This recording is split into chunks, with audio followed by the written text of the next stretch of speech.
kita masih bisa bertatap muka, masih bisa melakukan aktivitas seperti biasa. Untuk pada hari ini kita berkumpul di sini tiada lain adalah untuk mengikuti program yang akan diberikan oleh rekan kita Ibu Mukminah tentang apa yang telah beliau tempuh pendidikan di CGP ini. Untuk susunan acara secara singkat saja, yang pertama yaitu menyanyikan lagu wajib, yaitu lagu Indonesia Raya. Kemudian yang kedua yaitu sambutan dari kepala sekolah yang pada hari ini diwakilkan oleh Bapak Ahmad Irianti. Kemudian acara selanjutnya yaitu penjabaran tentang materi diseminasi budaya positif yang tentunya oleh Ibu Mukminah.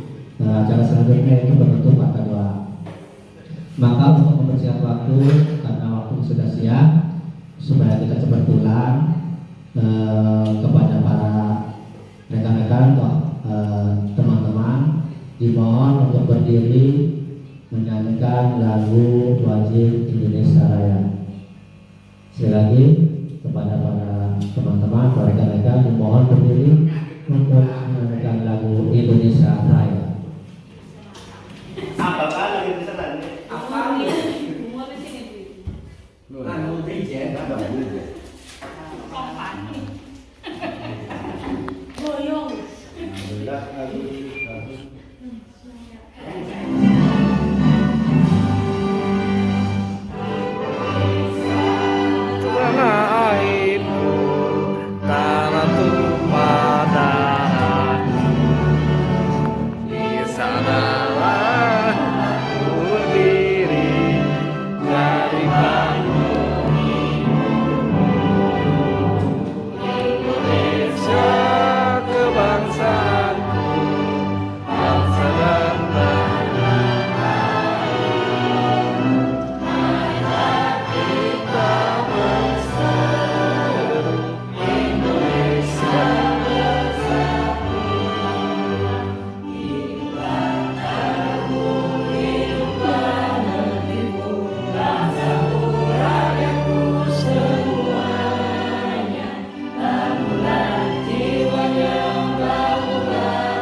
ya, terima kasih. Hadirin dimohon duduk kembali.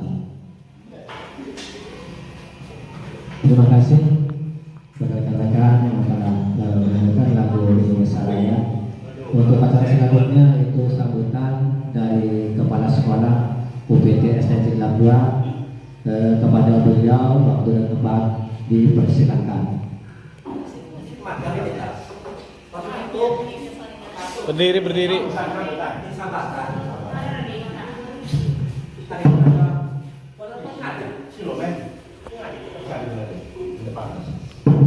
Assalamualaikum warahmatullahi wabarakatuh.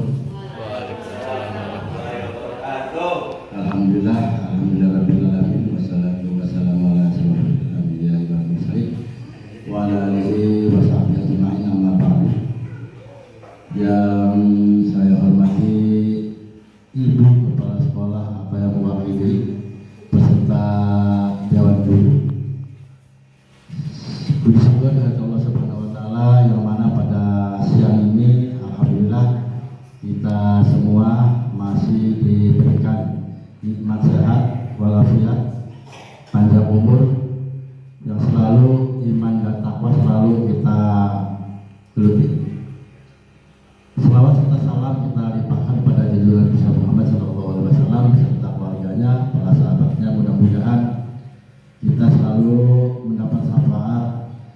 beliau sampai akhir yaumil kiamat nanti. Amin ya rabbal alamin. Bapak-bapak, ibu-ibu, marilah pada hari ini kita bersama-sama mengikuti acara yang sudah diprogramkan oleh Ibu Guru Penggerak Bu Muminah yang pada hari ini hari Selasa pada tanggal 10 ya.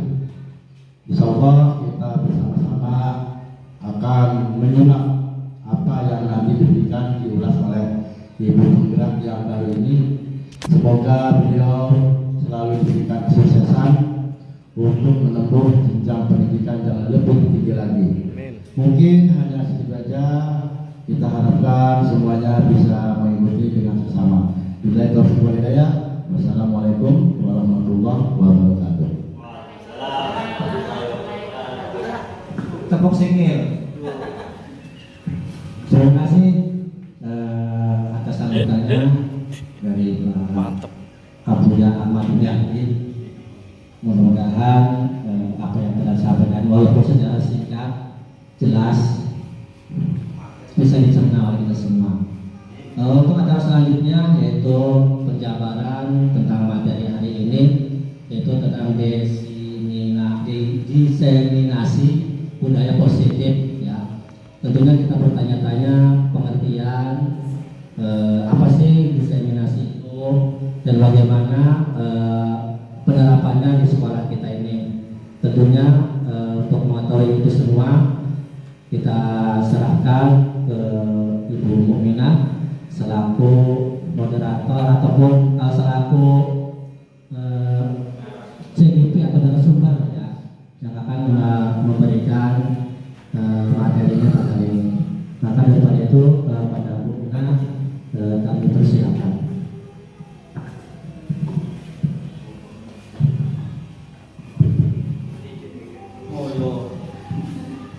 Baik, terima kasih kepada Bapak moderator kita yaitu Bapak Abdul Qadir.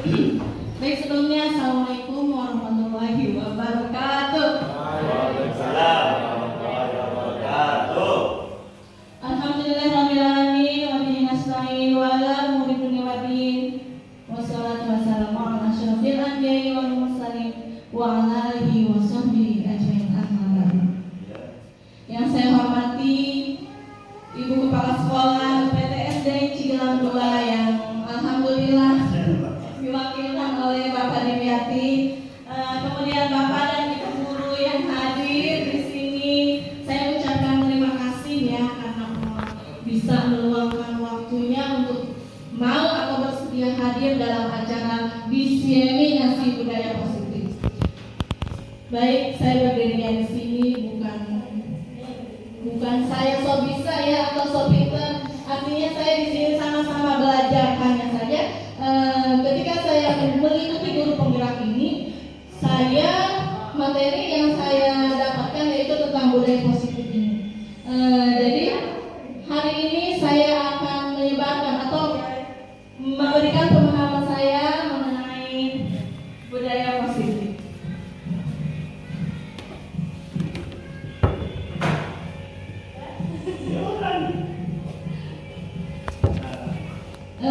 Baik, selanjutnya next.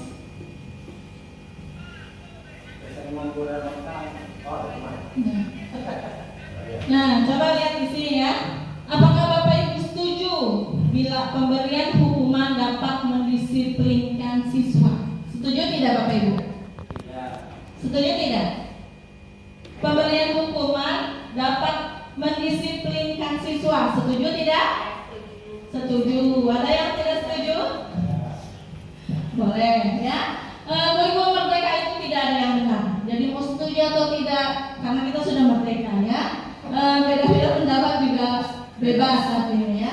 Yang kedua yaitu pemberian hadiah meningkatkan prestasi siswa. Setuju atau tidak Bapak Ibu? Nah, tentu ya pemberian hadiah meningkatkan prestasi siswa. Kadang kita kepada siswa yang berprestasi juga untuk memotivasi atau mengapresiasi. Jadi dengan cara memberikan hadiah. Kemudian yang ketiga, setuju tidak nih? Guru harus mampu memberikan solusi untuk setiap siswa yang bermasalah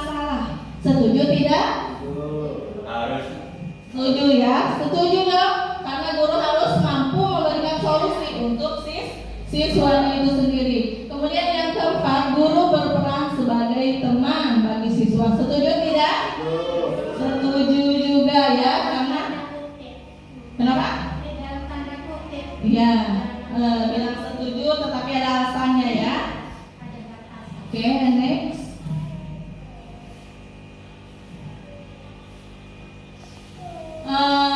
Apa itu budaya positif? Budaya positif itu perwujudan dari nilai-nilai atau keyakinan universal yang diterapkan di sekolah ya. Jadi budaya positif itu tentu kita wujudkan di sekolah kita dengan cara misalnya disiplin ya, disiplin datang tepat waktu, kemudian termasuk juga keyakinan kelas.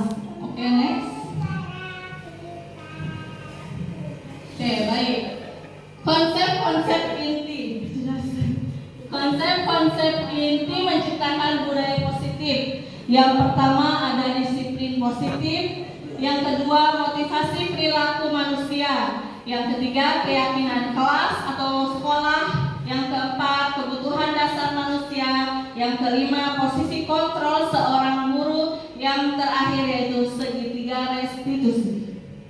Baik Bapak Ibu, disiplin positif itu kegiatan yang ada di sekolah ya, kegiatan yang ada di sekolah yang dimana kita awali dari kita diri sendiri. Kemudian motivasi perilaku manusia. Tentu sebagai manusia dalam melakukan hal apapun, tentu kita ada yang memotivasi kita ya. Misalnya apa nih? Perilaku manusia yang memotivasi. Misalnya apa? Ada yang bisa ngasih contoh? Ada yang bisa ngasih contoh? Motivasi perilaku manusia. Apa ya? Ada yang bisa ngasih contoh? Kapsek. Apa? Kalau motivasi buat anak ya kitanya mengingat pekerjaan, contoh ngomong apa. Motivasi perilaku manusia. Motivasinya berarti kalau mau sampai itu motivasinya. Motivasinya kita harus terjun langsung. Hah? Terjun langsung. Biar anak terjun langsung. Oke, baik, next. Jangan ada dulu. Ya. Berarti kita masih contoh ya. Jadi kitanya ikut turun ke lapangan langsung ya. Jangan hanya menyuruh, jangan hanya ngomong saja, tapi kitanya ikut langsung mempraktekannya. Oke, baik Bapak Ibu guru. Sebelum melanjutkan ke materi berikutnya, di sini ada, kelihatan tidak? Tidak ya? Saya bacakan. Cobalah buka.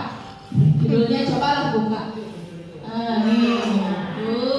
Anda dan teman Anda akan melakukan kegiatan. Cobalah buka judulnya ya.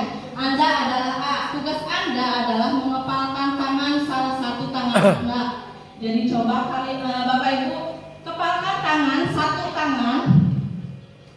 Bayangkan bahwa Anda menyimpan sesuatu yang sangat berharga di dalam tangan kita ini.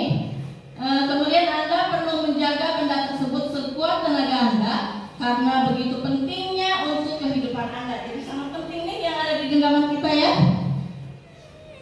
Kemudian teman Anda yang B, yang di sebelahnya tuh ya, kan ada sebelahnya tuh, membujuk atau menghardik, mengintimidasi, memarahi atau menggoda. Intinya bagaimana sih si teman kita itu ingin membuka kepalan tangan kita, bahkan mewarnai Anda, menawari Anda uang agar Anda bersedia membuka kepalan tangan. Sekarang yang tidak punya pasangan, nyari pasangannya, mana?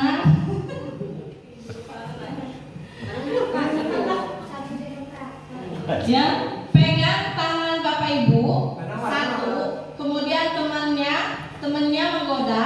Bagaimana caranya? Si ibu yang teman yang itu bisa membuka ini. Coba. Apakah dengan dikit-dikit Di duit. di duit bisa langsung menikah?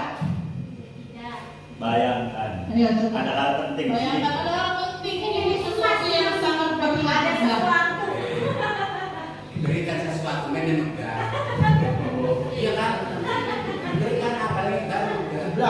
Pak Haji kira-kira nih punya barang berharga untuk kehidupan Pak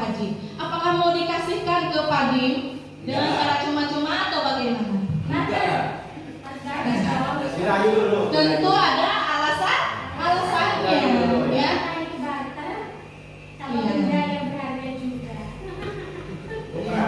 Kalau menurut Bu Mila bagaimana? Bu Mila punya sesuatu nih, mau diberikan ke temannya. Wih, awean Bu Mila mah nyaken bae. Oke, mau diberikan. Diberikan. Karena diiming-iming apa? Ora usah. Ora usah diiming-iming.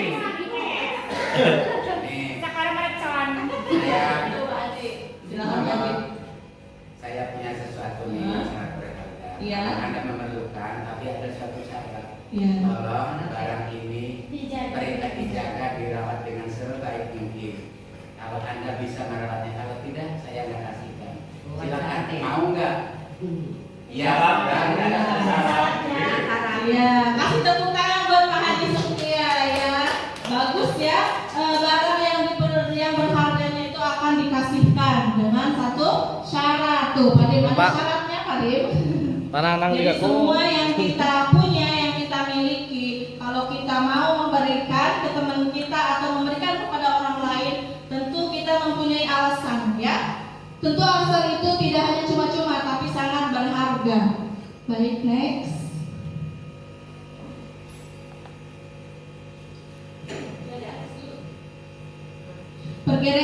Pergeseran paradigma teori kontrol. Yang pertama ini menurut Dr. William Glasser ya, ilusi guru mengontrol murid. Yang kedua yaitu bahwa semua penguatan positif efektif dan bermanfaat. Jadi yang pertama itu ilusi guru mengontrol murid ya. Tentu sebagai seorang pendidik kita harus mengontrol terhadap murid. Misalnya di kelas, bagaimana murid itu bermain atau sedang belajar, apa yang dilakukan. Tentu guru itu tidak di luar ya, tapi mengontrol siswanya, apakah baik tidak belajarnya. Kalau sekolahnya kebebasan. Kemudian yang kedua ilusi bahwa semua penguatan positif, efektif dan bermanfaat. Betul tidak ini? Ilusi bahwa semua penguatan positif, efektif dan bermanfaat. Betul tidak? Betul tidak Bapak Ibu? Ilusi bahwa semua penguatan positif, efektif dan bermanfaat. Yang ketiga yaitu ilusi bahwa kritik dan membuat orang merasa bersalah dapat menguatkan karakter.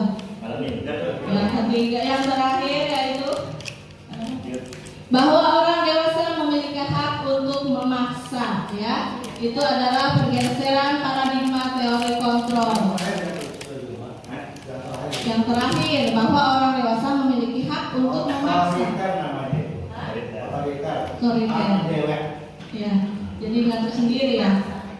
Oke, baik, next.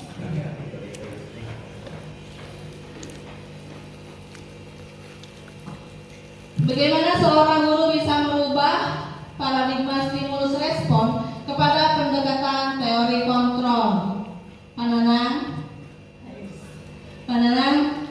stimulus respon, Pananang lihat ada perbedaan ya, perbedaan stimulus respon dan teori kontrol. Di sini untuk stimulus responnya adalah realitas atau kebutuhan kita sama tidak kebutuhan kita sebagai guru? Tidak ya, itu maksudnya stimulus respon. Kemudian kalau teori kontrolnya realitas kebutuhan kita tentu berbeda ya. Kemudian stimulus yang kedua yaitu semua orang melihat hal yang sama. Itu menurut stimulus respon. Tetapi teori kontrolnya yaitu setiap orang memiliki gambaran yang berbeda. Yang ketiga yaitu kita mencoba mengubah orang agar berpandangan sama dengan kita ya. Ya. Ya. Kita teori kontrolnya yaitu kita berusaha memahami pandangan orang lain tentang dunia. Selanjutnya yaitu perilaku buruk dilihat sebagai suatu kesalahan. Perilaku buruk dilihat sebagai suatu kesalahan menurut stimulus respon. Kalau teori kontrolnya yaitu semua perilaku memiliki tujuan. Tentu ya, apa yang kita lakukan, apa yang kita kerjakan, ada suatu tujuan yang kita tuju. Selanjutnya yaitu orang lain bisa mengontrol saya, orang lain bisa mengontrol saya. Kalau teori kontrolnya yaitu hanya Anda yang bisa mengontrol diri sendiri. Tentu ya, benar ya. Yang bisa mengontrol diri sendiri adalah kita sendiri, tidak bisa orang lain. Yang selanjutnya yaitu saya bisa bukan ya. Selanjutnya yaitu pemaksaan ada pada saat bujukan gagal. Teori kontrolnya adalah kolaborasi dan konsensus menciptakan pilihan-pilihan baru. Selanjutnya yaitu model berpikir menang atau kalah. Betul tidak? Model berpikir menang atau kalah. Menurut teori kontrolnya adalah model berpikir menang-menang. Jadi kurikulum merdeka itu tidak ada menang dan kalah katanya ya. Cara berpikirnya itu jadi semuanya menang. Jadi kalau di kelas anak yang bilang apa aja, maksudnya dalam hal positif ya artinya. Jadi tidak kita sebagai seorang guru jangan bilang salah. Belum pas, jawabannya belum pas atau belum itu ya, belum sempurna. Oke, next. Gak boleh goblok-goblok ya. Ya, apalagi ngomong ya. Nanti belum belakon.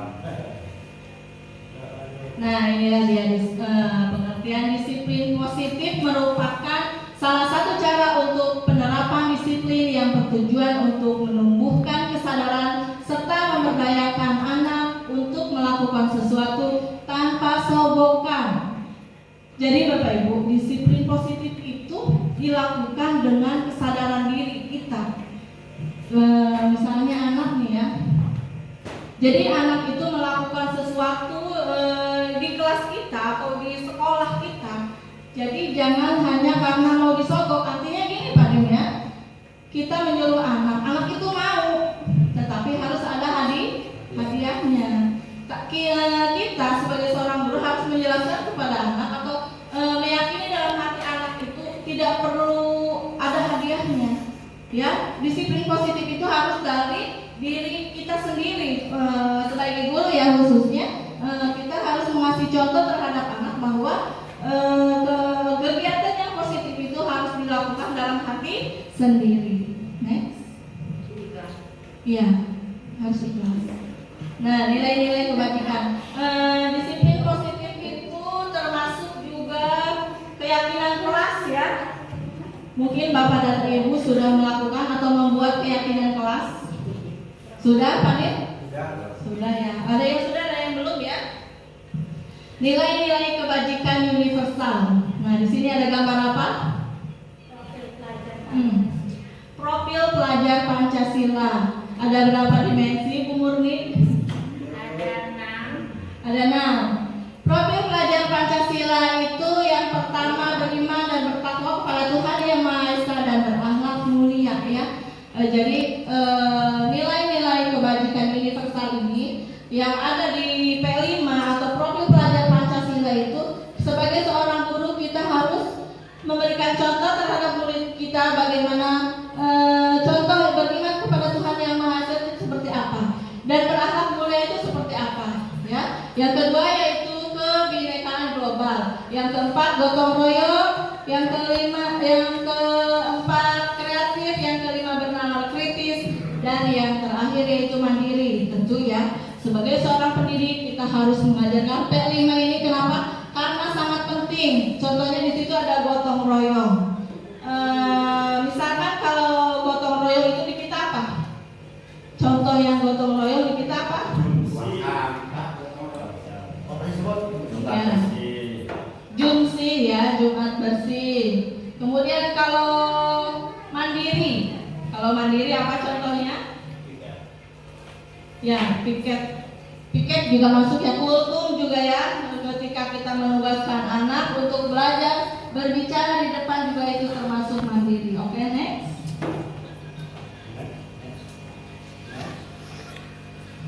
Oke,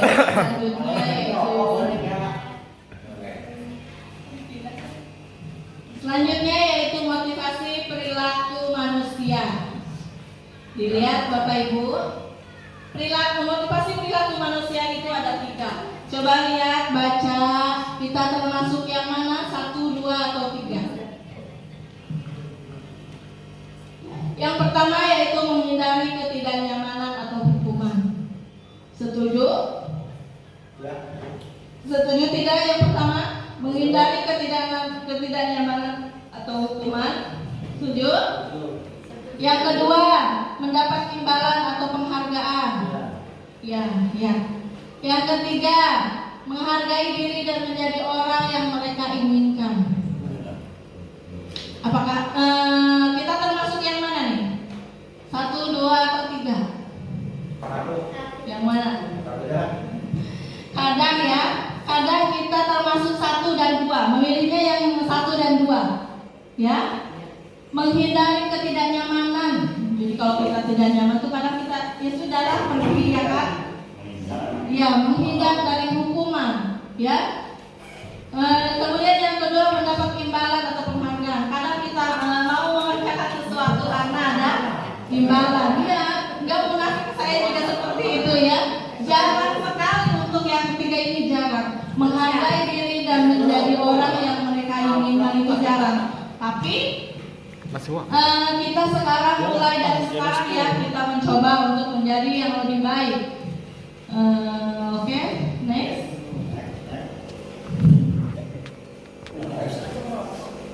Oke, hukuman, konsekuensi, dan restitusi. Silakan dilihat. Di sini ada hukuman, konsekuensi, dan restitusi. Sebelum ke hukuman, konsekuensi, dan restitusi, siapa yang bisa menjelaskan hukuman dan konsekuensi? Itu kan kadang kita keliru ya. Saya sendiri kadang keliru sama hukuman sama konsekuensi itu. Konsekuensi itu dengan komitmen sama. Konsekuensi. Beda ya? Hukumannya apa hukuman? Kalau hukuman sesuatu yang menyatakan harus terjadi. Jadi misalnya siswa terlambat ya, terlambat datang ke sekolah, kadang kita menyuruh karena anak ini terlambat kita menyuruh mengelilingi lapangan, itu hukuman. Kalau konsekuensi sesuatu harus terjadi, itu misalnya gimana? Ada yang bisa? Bagaimana? Pasang hijau. Harus mengerjakan. Konsekuensi itu jadi sudah ditentukan sama kita dan kesepakatan bersama artinya ya. Ya kalau hukuman kan dari sekolah ya, kayak dari pihak sekolah yang menentukan. Kalau konsekuensi itu keputusan bersama yang sudah ditentukan. Restitusi merupakan pilihan. Kemudian hukuman tidak nyaman untuk murid, untuk anak untuk jangka waktu panjang. Ya, ini adalah bagan-bagan dari contoh hukuman, konsekuensi, dan restitusi. Next aja Pak Sam, karena banyak ini. Iya apa Pak? Nah, inilah dia berdasarkan bagan di atas yang tadi, penjelasan tentang hukuman nih. Hadim nih, hukuman itu tidak terencana ya, bersifat satu arah, bisa berupa hukuman fisik, psikis atau kata-kata kasar, itu hukuman. Kalau konsekuensi pengertiannya yaitu bersifat terencana atau sudah disepakati, bentuk-bentuk konsekuensi dibuat oleh pihak guru atau sekolah. Kalau restitusi adalah proses menciptakan kondisi bagi murid untuk memperbaiki kesalahan mereka sehingga mereka bisa kembali pada kelompok mereka dengan karakter yang lebih kuat. Itu menurut Gosen tahun 2004. 2004. Boleh bertanya? Ada nanti. Oke, next. Konsekuensi atau hukuman nih.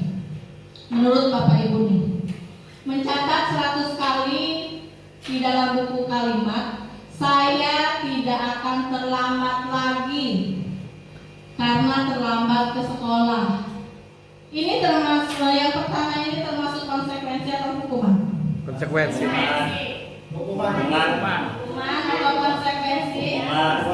Hukuman ya, ya betul. Hah? Kemudian yang kedua, lari mengelilingi Bisa lapangan tergantung siapa basket sih mengucap. 2 kali Lamun murid di karena sini teh terlambat bisa hadir masuk di konsekuensi. sekolah.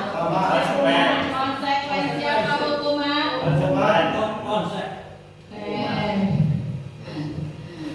Yang ketiga, membersihkan coretan yang dibuatnya di meja tulis.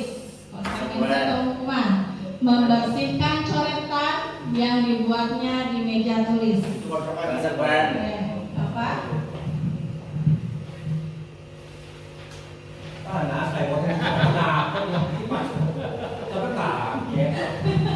Iklan sebentar. Kemudian berdiri di depan kelas sambil mengatakan kaki satu.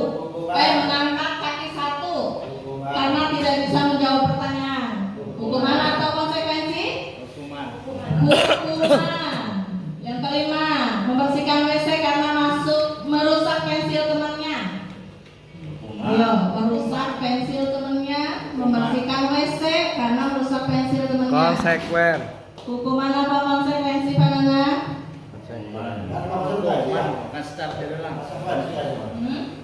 Konsekuensi hukuman ya. Kemudian yang terakhir, lari mengelilingi lapangan karena terlambat 10 menit saat pelajaran PJOK. Apa? Termasuk konsekuensi apa hukuman? Harus satu jawabannya, tidak boleh dua karena ya itu kadang orang keliru itu karena ya. Kalau dibilang hukuman ada manfaatnya, itu ya. Ya. Manfaatnya hak. Jadi dua-duanya kena. Kalau konsekuen itu dibuat bersama, kalau hukuman itu dari satu pihak doang. Iya. Ya. Dorong Nah, jelas mahal lagi ya. konsekuensi. Jadi konsekuensi itu kesepakatan bersama, Badim ya. Kalau hukuman dari sebelah pihak atau satu pihak. Jadi yang terakhir itu maksudnya konsekuensi. Oke, next. Gedang gelem betul. Gedang gelem. Dihukum oleh penghargaan. Oke, sebelum melanjutkan kayaknya tegang, kayaknya ngantuk banget ya, kakak baca terus ya. Kayak kita ice breaking dulu yuk. Yang kemarin yang di grup PGRI masih ingat? Pelajar Pancasila berdiri dan bertakwa. Oke, berdiri ya, berdiri, biar gerak tangannya, jangan duduk terus ya. Iya, ngantuk karena dibacain ya. Ngadeg barang le. Ayo berdiri ya. Orang ngantuk ya mu. Oke, 1, 2, 3. Belajar Pancasila, beriman dan bertakwa pada Tuhan yang Esa dan berakhlak mulia, berkenekaan global, gotong royong mandiri, kreatif dan beneran kritis. Oke, tepuk tangan dulu. Ya, jadi itu untuk biar tidak ngantuk, biar tidak pegel kakinya, badannya juga ya. Dihukum oleh penghargaan.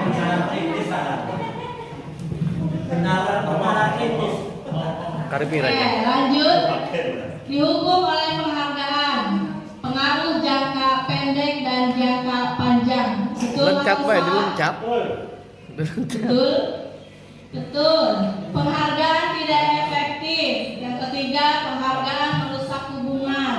Kadang kita memberikan hadiah kepada juara satu ya. Kadang juara satu yang dikasih hadiah, juara duanya tidak. Jadi juara dua itu cemburu sosial. Padahal saya juga katanya sama-sama mendapatkan juara.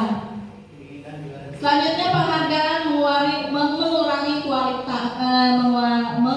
kualitas, penghargaan matematika kreativitas, penghargaan menghukum dan motivasi dari dalam diri atau intrinsik.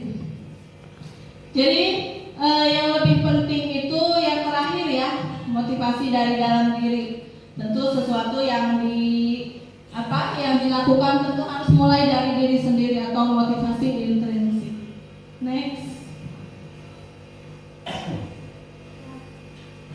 Nah, ini dia. Mengapa keyakinan kelas bukan peraturan kelas? Kita kan dulu kan peraturan kelas ya. Dulu kan peraturan kelas. Sekarang mah keyakinan kelas. Mengapa demikian? Ada yang bisa menjawab? Oke, next.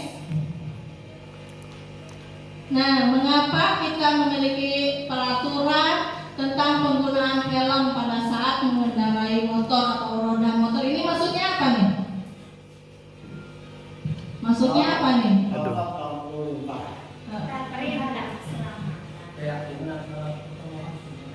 Pelaturan ya? Pelaturan. Kemudian yang kedua, mengapa kita memiliki peraturan tentang penggunaan masker dan mencuci tangan pada setiap saat? Ini juga peraturan, ya. Peraturan dulunya yang Jadi kenapa peraturan?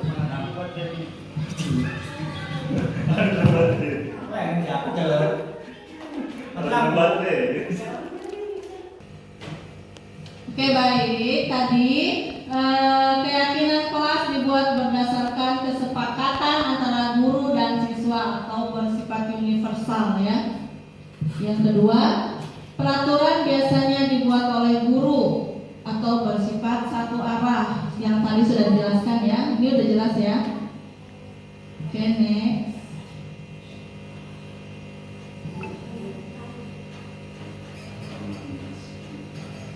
Prosedur pembentukan keyakinan kelas. Nah, di sini Bapak Ibu ya, dalam membuat keyakinan kelas itu kita harus membuat susunannya atau prosedur cara pembuatan keyakinan di kelas ya. Yang pertama, mempersilahkan warga sekolah atau siswa untuk mencurahkan ide tentang peraturan yang akan disepakati. Jadi hal yang pertama yang harus kita lakukan yaitu memberikan kebebasan kepada anak apa yang harus kita sepakati bersama ya tentunya. Kemudian yang kedua yaitu mencatat semua masukan. Jadi setelah si siswa tersebut sudah menuliskan kalau yang sudah saya lakukan ya, jadi kita membuat mempersiapkan sticky note. Kemudian siswa dikasih masing-masing satu, kemudian ditempel. Nah, dari kata-kata yang dicatat oleh siswa itu kita pilih mana nih yang kita sepakati ya. Jadi begitu. Kemudian yang ketiga, ganti kalimat negatif menjadi positif. Contoh, jangan membuang sampah sembarangan.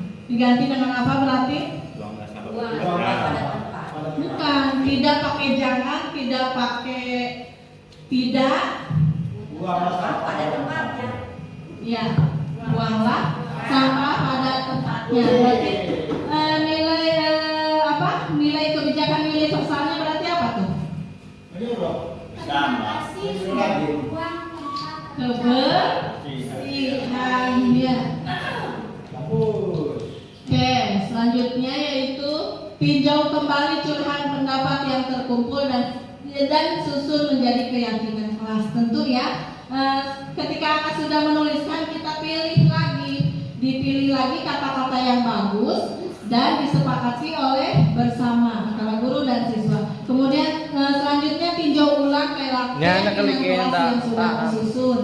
Ya, meninjau dan menyetujui dengan menandatanganinya. Tentu ya, wali kelasnya itu kalau sudah semuanya siswa dan murid sudah setuju, tentu ditandatangani. Kemudian yang terakhir yaitu keyakinan kelas ditempel di dinding kelas. Sudah dilakukan Bapak Ibu? Sudah, bagi yang sudah. Oke, next. Silakan diminum kopinya. Nah, inilah dia 5 posisi kontrol. 5 posisi kontrol seorang guru. Yang pertama yaitu penghukum. Yang kedua, pembuat merasa bersalah. Yang ketiga, teman. Yang keempat, pemantau. Ya, jadi seorang guru itu kita termasuk yang mana nih? Apakah yang penghukum atau pemantau ataukah sebagainya itu? Pak Samija tolong di YouTube ada video contoh 5 posisi kontrol yang harus dimiliki guru.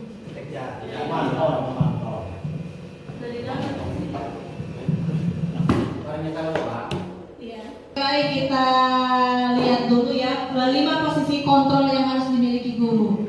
Oke, Pak Operator silakan next videonya. Posisi kontrol yang pertama yaitu sebagai penghukum.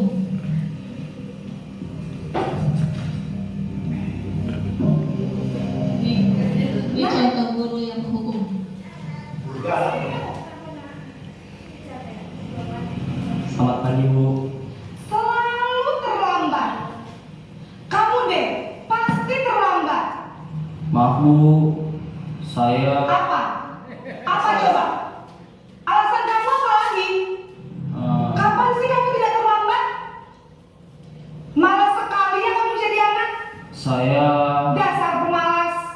Gak kapok-kapok sih kamu. Sudah berapa kali terlambat? Sana, kamu keliling lapangan basket 2 kali. kenapa saya harus ke lapangan basket Bu? Kenapa? Kamu melawan ibu. Berani-beraninya jawab. Sudah terlambat, masih berani jawab pula. Sekarang, keliling lapangan basket 5 kali sekalian. Biar kapok. Cepat. Pergi sana ke lapangan basket. Suaranya kayak kayak Selanjutnya yaitu Joget, joget, Pak, posisi ya. merasa bersalah, ya. Seorang guru merasa bersalah. Iya. Naren,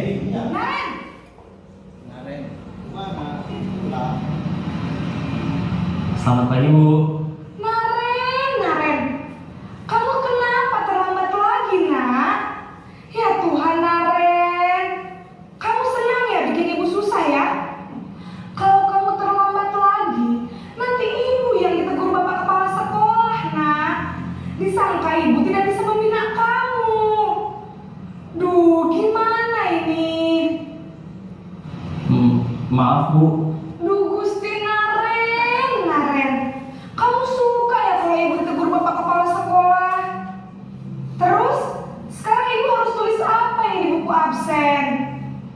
Ini kamu sudah sering terlambat loh. Ibu harus apa coba? Maaf Bu. Maaf sekali. Ya sudah, lain kali jangan bikin ibu susah lagi ya nak ya. Ibu tidak akan kuat lagi kalau kamu begini terus. Bisa jantungan kalau ibu ditegur bapak kepala sekolah. Sana cepat ke kelas. Maaf ya Bu. Maaf sekali.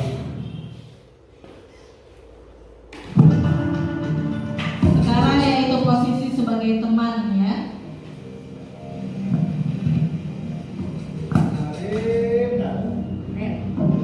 Contohnya masih yang tadi.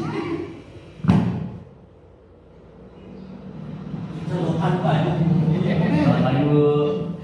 Wow, sudah jam berapa ini nak? Terlambat lagi ya sayang. Iya Bu. Habis ibu saya lupa bangunkan saya Bu. Kamu malah menyalahkan ibu kamu. Kamu bukannya anak yang larinya paling kencang. Kok terlambat sih? Iya Bu. Saya memang terlambat bangun tadi. Jadi biarpun saya lari kencang, tetap gak kekejar Bu. Ya sudah sana. Nanti lain kali larinya lebih kencang lagi ya. Biar gak terlambat lagi. Nanti Bikin seneng kedobrok, ibu. Bu. Demi ibu. Bisa kan? Bisa lah Bu. Ya sudah sana masuk kelas. Ibu beresin urusan absen kamu. Kamu ini ada-ada saja.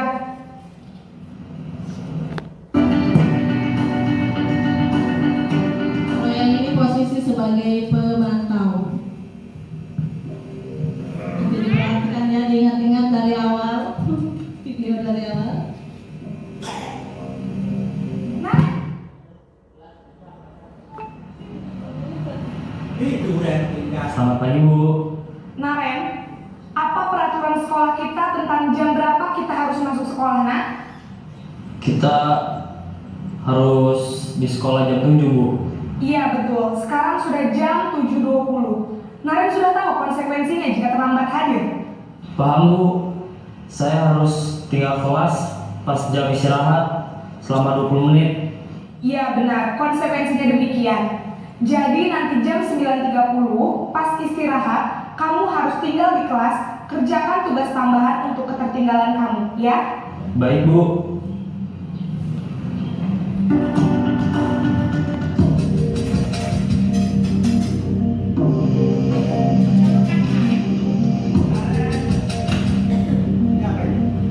Ini sebagai manajer, posisi kontrol sebagai manajer.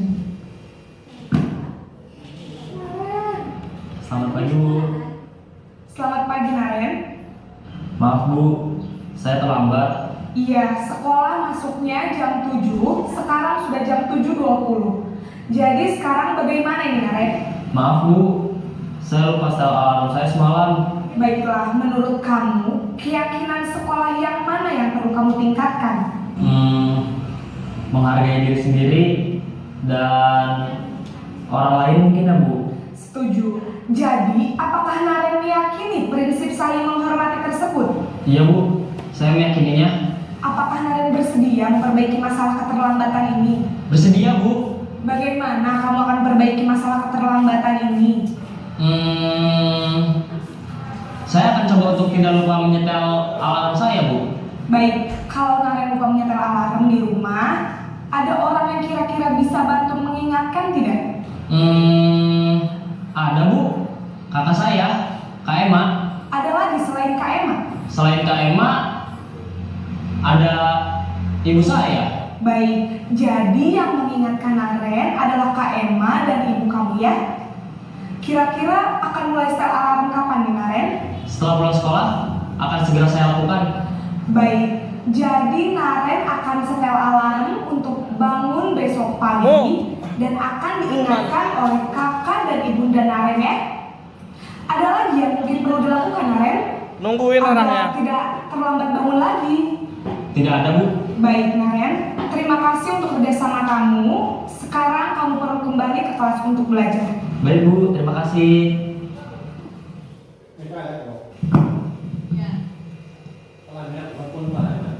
Ya, itulah ya 5 posisi kontrol yang harus dimiliki guru. Termasuk yang manakah kita?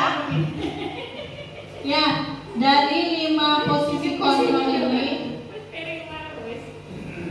yang pertama kan penghukum, ya. Apakah pembuat merasa bersalah? Apakah kita termasuk teman atau pemantau atau yang terakhir yaitu manajer? Termasuk yang manakah kita? Ya. Kadang kita penghukum ya. Sebelumnya juga saya sendiri juga kepada peserta didik itu kadang menghukum ya. Tetapi setelah saya mempelajari ini, seharusnya seorang guru itu katanya harus 5 posisi kontrol itu yang harus kita miliki, yaitu sebagai manajer. Jadi ada masalah, kita harus bisa menyelesaikan masalah dan harus ada solusinya ya. Masih ingat yang pertama sebagai penghukum seperti apa? Sebagai penghukum tadi tentu semuanya berbeda ya. Dari nadanya juga ya kan. Naren, kamu ini ya kan. Dari nadanya juga kalau penghukum itu nadanya lebih tinggi. Beda kalau membuat merasa bersalah. Aduh Gusti, Naren ya kan. Dari nadanya juga tentu berbeda. Kemudian kalau sebagai teman kita ya, jadi guru juga harus sebagai teman. Kalau sebagai teman gimana tadi nadanya? Naren, saya kok telat lagi sih ya. Jadi nadanya juga harus seperti teman kepada siswa kita. Kemudian kalau pemantau itu melihat dari jauh dan mengasih pengarahan kepada anak. Tetapi kalau manajer itu bagus ya, kalau manajer itu ketika ada masalah seorang guru harus memberikan solusi. Naren, kalau kamu tahu tidak jam masuk kita jam berapa? ya. Tadi kan seperti itu. Kemudian jam 7 Bu. Tetapi sekarang sudah jam berapa? Katanya jam 7.20. Jadi si anak itu terlambat 20 menit. Lalu si gurunya nanya, apa yang akan kamu lakukan? Katanya kan. Berarti di situ solusinya apa? Si Naren akan memasang alarm dengan meminta bantuan ibu dan kakaknya. Oke, next.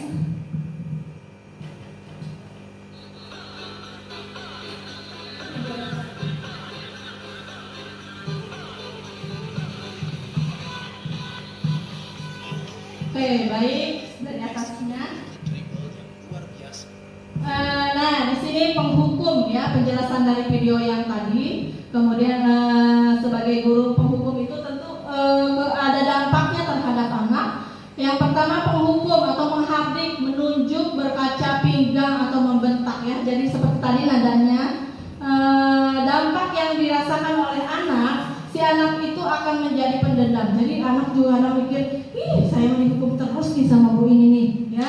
Kemudian yang kedua, tidak menyukai guru atau guru mapel tertentu. Jadi apa?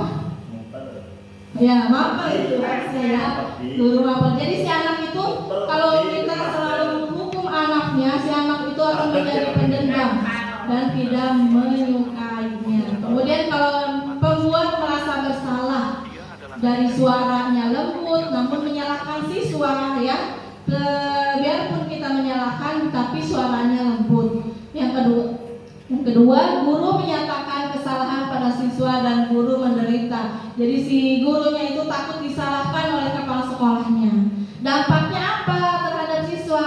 Yaitu membuat siswa merasa bersalah. Iya bu, maafkan saya, sekali lagi saya minta maaf. Jadi si anak itu ya responnya. Kemudian rendah diri dan menarik diri. Itu membuat merasa bersalah. Yang ketiga yaitu sebagai teman. Sebagai teman yaitu gurunya harus bersikap ramah, kemudian cenderung bersenda gurau atau sambil bercanda ya kalau sebagai teman, agar menghangatkan suasana. Kemudian dampaknya apa terhadap murid? Murid itu akan bergantung pada satu orang saja. Yang kedua yaitu membuat siswa tidak mandiri. Jadi kalau sering memperlakukan peserta didik kita menganggap sebagai teman, kemudian jadi membuat si anak itu tidak mandiri. Oke, next. Posisi kontrol yang ketiga yaitu sebagai pemantau. Di mana pemantau ini nada bicara dan ekspresinya datar ya. Kemudian identitasnya berhasil. Pemantau tetap memantau saat siswa diberikan sanksi. Kemudian dampaknya apa? Dampaknya menghitung hadiah atau hukuman yang diberi tanpa melihat nilai bujukannya. Yang kedua yaitu tidak sepenuhnya mandiri. Jadi kalau untuk posisi kontrol yang sebagai pemantau itu, si anak itu tidak sepenuhnya mandiri ya. Yang terakhir yaitu sebagai manajer. Sebagai manajer ini suaranya netral, terciptanya identitas positif yang berhasil, kemudian mengajukan pertanyaan yang bermakna seperti tadi. Contoh pertanyaan bermakna itu, apa yang akan kamu lakukan Naren? Katanya kan. Kemudian membantu siswa memecahkan masalah. Dampak yang terjadi pada peserta didik kita yaitu murid akan mandiri dan pede dalam memecahkan masalahnya sendiri. Oke, baik, next. Kebutuhan dasar manusia. Di sini ada 5 kebutuhan dasar manusia yang harus dimiliki oleh setiap manusia. Di mana kebutuhan manusia ini kalau salah satu tidak terpenuhi, tidak akan stabil ya. Yang pertama bertahan hidup. Yang kedua kasih sayang dan rasa yang diterima atau psikologis. Yang ketiga penguasaan. Yang keempat kebebasan dan yang kelima kesenangan. Apalagi yang terakhir nih ya, kesenangan. Oke, next. Ini apa judulnya? Dari atasnya mana? Oke. Aku senang main kejar-kejaran dengan ibu guru. Seru katanya. Ini yang tadi coba baik. Jangan kebebasan. Ya, maksudnya apa nih? Bertahan hidup, penguasaan, kebebasan atau kesenangan nih? Ya, aku senang main kejar-kejaran dengan ibu guru. Senang ya berarti ya. Yang kedua, ibu kejar aku karena ibu guru sayang aku. Maksudnya apa tuh? Psikologis. Yang ketiga, aku hebat kan, bisa bikin ibu guru kejar aku. Berarti apa? Penguasa ya kalau ini ya. Yang terakhir berarti aku bosan belajar mewarnai terus di dalam kelas. Berarti maksudnya apa nih? Aku bosan belajar terus di dalam kelas. Oke, next. Dunia berkualitas. Dunia berkualitas. Siapakah orang yang paling penting dalam hidup Anda? Siapakah orang yang paling penting dalam hidup kita? Pendamping hidup, yaitu istri. Yang kedua, nilai-nilai kebajikan apa yang penting dalam hidup kita? Nilai kebajikan apa? Kemudian yang ketiga, kalau Anda menjadi orang yang ideal, karakter atau sifat apa yang Anda paling inginkan ada pada diri Anda? Kemudian apa pencapaiannya? Itu dijawab dalam diri kita masing-masing. Yang selanjutnya, Anda yang Anda sangat banggakan. Apa pekerjaan ideal bagi Anda? Kemudian ceritakan bagaimana perjalanan hidup Anda, di mana Anda yang Anda paling inginkan ada pada diri Anda. Selanjutnya, apa yang Anda sangat banggakan? Apa pekerjaan ideal bagi Anda? Ceritakan bagian perjalanan hidup Anda di mana Anda merasa itulah titik puncak hidup Anda, apa yang paling bermakna dalam hidup Anda. Nanti kita jawab masing-masing itu ya dalam diri kita masing-masing. Oke, next. Oke, selanjutnya yaitu segitiga restitusi. Anak-anak, segitiga restitusi. Segitiga terbalik. Apa itu segitiga restitusi? Sumur dapur kasur. Kamu tentu punya alasan mengapa melakukan itu. Jadi segitiga restitusi itu permasalahan yang ada solusinya. Seperti yang tadi yang guru yang sebagai manajer. Kan di situ ada apa? Adakah cara yang lebih efektif untuk mendapatkan apa yang kamu butuhkan ya? Nah, kalau yang tadi kan di video yang tadi, apa yang akan kamu lakukan, Aren? Gitu kan? Agar kamu tidak terlambat lagi. Kemudian jawaban Sinaren tadi kan, saya akan memasang alarm, katanya kan. Jadi kemudian nilai-nilai apa yang telah kita sepakati, yang tadi dalam video tadi juga ada ya, nilai yang disepakatinya juga harus ditanyakan kepada anak tadi. Kemudian kamu ingin menjadi orang yang seperti apa, ya? Jadi segitiga restitusi itu menyelesaikan masalah yang ada solusinya. Oke, baik, next. Masalah. Ya, tentu kalau masalah itu harus ada solusi ya, harus ada. Saya masalah tanpa solusi. Oke. Itu ada videonya. Oke, mungkin itu saja yang bisa saya sampaikan ya. Kurang lebihnya saya mohon maaf. Saya akhiri. Wassalamualaikum warahmatullahi wabarakatuh.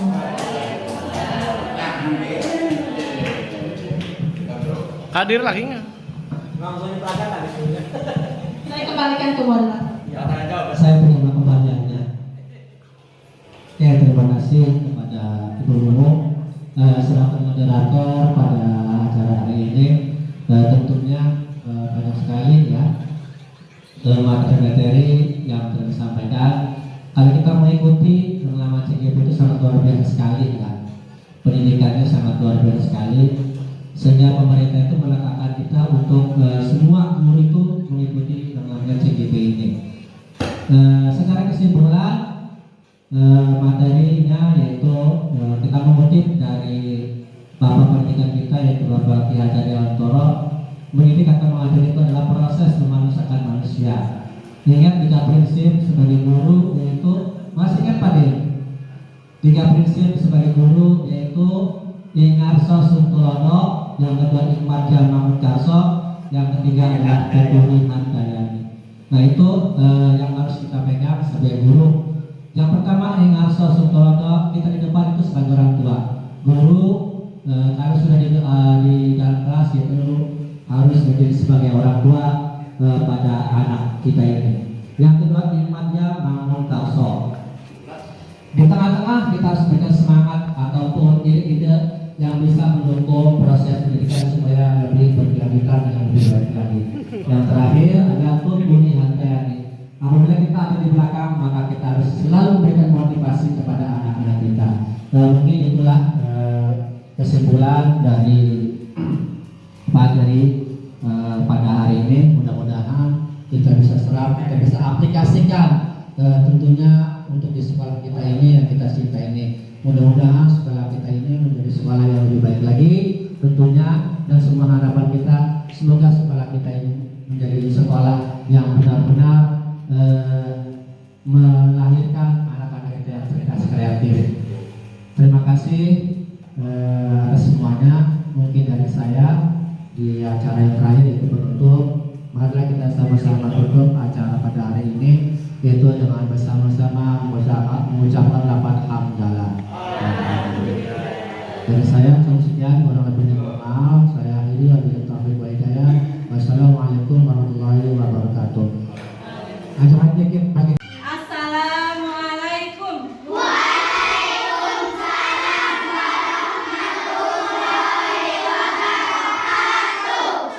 Semangat pagi. Ya, apa kabar hari ini?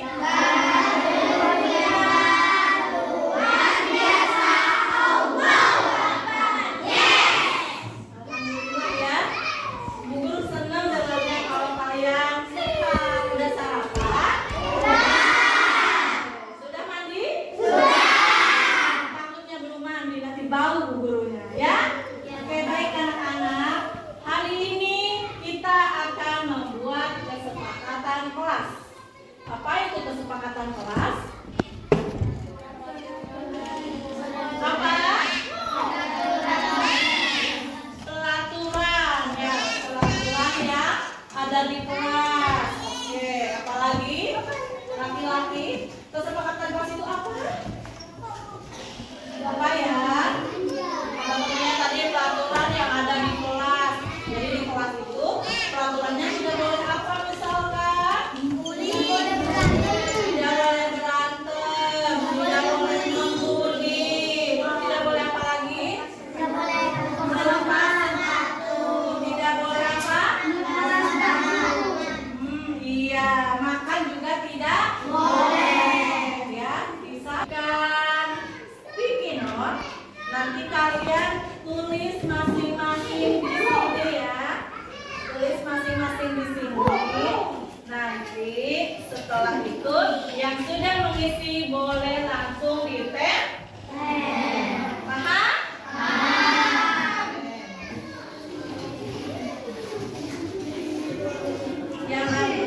Jangan yang ada lemnya ya.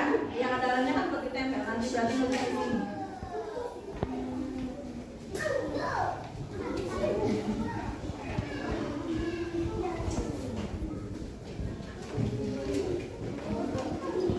Jangan yang ada lemnya. Simple aja satu, ya. Satu kalimat tadi.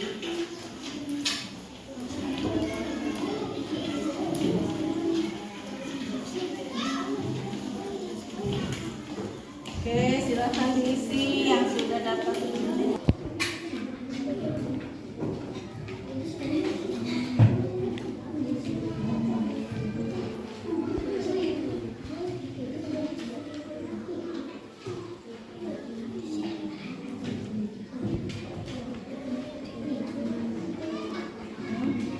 Boleh.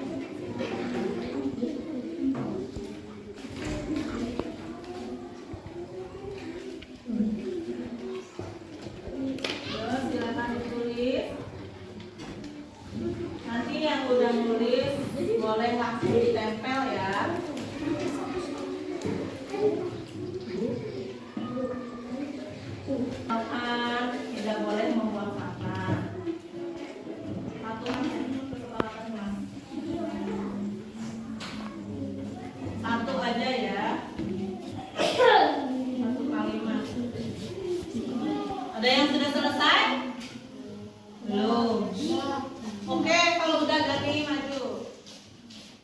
Yang udah boleh langsung ditempel. Oke. Ya, boleh langsung maju, nggak apa-apa. Oke, boleh duduk lagi. Yang udah perempuan maju boleh.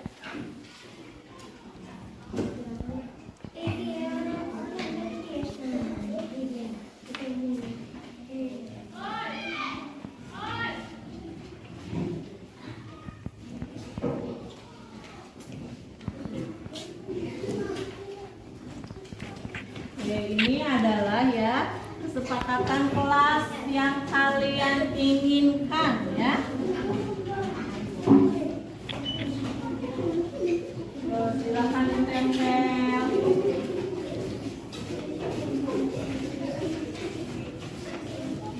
Udah duduk kembali.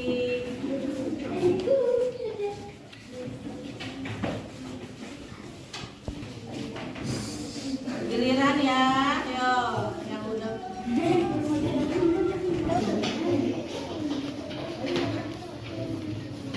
Oke, silakan duduk kembali. Oke, udah yang kalian inginkan, ya. Nih, nanti Bu Guru bacakan nih. Yang pertama, tidak boleh membuang sampah sembarangan, ya. Itu adalah kesepakatan kelas yang kalian inginkan.